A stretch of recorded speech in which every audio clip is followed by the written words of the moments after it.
நிலாவோட அப்பா வீட்டுக்கு போறாங்க. நிலா அம்மா கேட்குறாங்க, "என்னங்க நம்ம பொண்ண கூட்டு வந்துட்டீங்கல்ல?" அப்படின்னு சொல்லி கேட்குறாங்க. "யார்டி நம்ம பொண்ணு? நம்ம பொண்ணு செத்து போயிட்டா.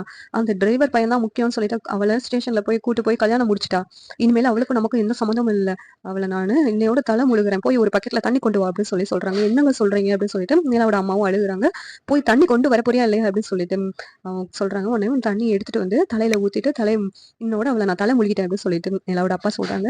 நிலாவ கூப்பிட்டு சோழன் அவங்க வீட்டுக்கு போறாங்க. அங்க போனா அவங்க தம்பிங்கலாம் வீட்ட விடிச்சிட்டு, மேல தாளம் கொட்டி வரவேற்கிறாங்க நிலாவையும், சோழனையும். இதெல்லாம் பார்த்துட்டு நிலா ஷாக் ஆகி நின்னுட்டு இருக்காங்க. என்ன இவங்க நிஜ கல்யாணம் நடந்த மாரி இப்படிலாம் பண்ணிக்கிட்டு இருக்காங்களே! நமக்கு நடந்ததோ பொம்மை கல்யாணம். இதுக்கு எதுக்கு இவங்க இவ்ளோ ஆர்ப்பாட்டம் பண்றாங்க அப்படின்னு சொல்லிட்டு நிலா யோசிச்சுட்டு இருக்காங்க. ஆனா அவங்க உள்ளவங்க எல்லாரும் சந்தோஷமா நிலாவும், சோழனையும் வரவேத்துட்டு இருக்காங்க. இதெல்லாம் பார்த்துட்டு சோழன பார்க்குறாங்க நிலா. சோழன் இல்லங்க இதுக்கு எனக்கு எந்த சம்மந்தமும் இல்ல அப்படின்னு சொல்றாங்க. சோழன் வந்துட்டு மனசுக்குள்ள நினைக்கிறாங்க, எதுக்குடா இதெல்லாம் பண்ணி என்ன மாட்டி விட்டுட்டீங்களே!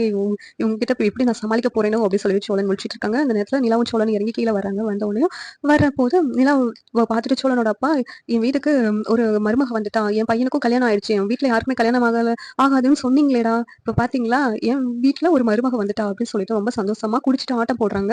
இதெல்லாம் பார்த்தா இந்த இடமே வித்தியாசமா தெரியுது நிலாவுக்கு. உடனேவும் என்ன உடனே ஹோட்டல்ல ரூம் எடுத்து தங்க வை, இல்லாட்டி நானே போயிடுவேன் அப்படின்னு சொல்லிட்டு நிலா சொல்றாங்க. இவங்க கிட்டலாம் நானு பேசி புரிய வைக்கிறேங்க. அங்க இருந்து போலீஸ் ஸ்டேஷன்ல இருந்து இவங்களுக்கு கால் பண்ணியிருக்காங்க. அதனால தான் இவங்க இப்படிலாம் பண்றாங்க அப்படின்னு சொல்லிட்டு சோழன் சொல்றாங்க. உடனே நிலா அமைதியா இருக்கிறாங்க. இந்த சீரியல் எப்படி இருந்தா நல்லா இருக்கும் நீங்க நினைக்கிறீங்கன்னு கமெண்ட் பண்ணுங்க. இந்த வீடியோ பிடிச்சிருந்தா லைக் பண்ணுங்க, ஷேர் பண்ணுங்க, சப்ஸ்கிரைப் பண்ணுங்க. Thank you.